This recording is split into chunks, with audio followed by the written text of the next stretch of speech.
ఏ మాటకా మాటేనోళ్ళ. అసలు సర్కారు కొలువులు చేసేటోళ్ళు లంచాలు తీసుకుంటారు, పైసలేంది పని చేయరు అని పేరు పోయింది కదా. కానీ అందరట్లా తీసుకోరు, కొందరే తీసుకుంటారు. ఆ కొందరు ఏవట్టి అందరి పేరు బద్నామాయే. అయితే సర్కారు కొలువు చేసేటోళ్ళల్లా లంచాలు తీసుకుంది ఒక బండి పంతుల్లే. వాళ్ళకు లంచాలు ఏడికెళ్ళొస్తాయి, జీతంతోనే బతుకుతారు. ఇంకో తోవ ఉండనే ఉండదని చాలా మంది అనుకుంటారు. అది కూడా వాస్తవమే.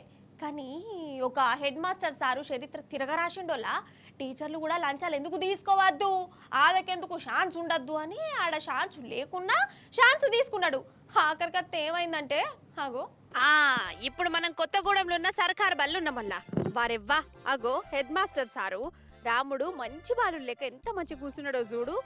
నమస్తే హెడ్ మాస్టర్ సారు. ఏం సారు ముఖం మార్చుకున్నావు, ముంగడ పైసలు కూడా ఉన్నాయి. సినిమా సమజైంది కదా.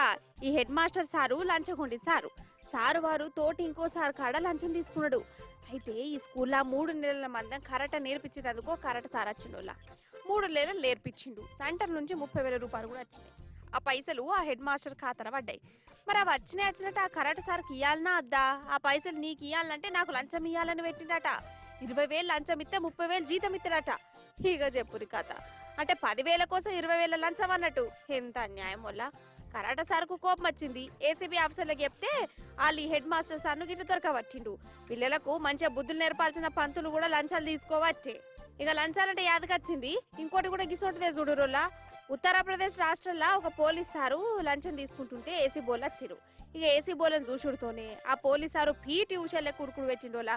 మరి ఏసీ బోల్ ఊకుంటారా? వాళ్ళు హుసేన్ బోల్ట్ లెక్కురికి దొరకబట్టి గొర్రె గుంజుకపోయి జీబులేసిరు. గిట్లా ఈ లంచాలకు అగ్గిపెట్ట సర్కారు జీతం ఇయ్యనయ్యబట్టే మళ్ళా మంది కొంపలు ముంచుకుంటే లంచాలు తీసుకునుడేందో. ఇసంటి వాళ్ళను ఏం చేసినా పాపం లేదనిపిస్తుంది వాళ్ళ నాకైతే.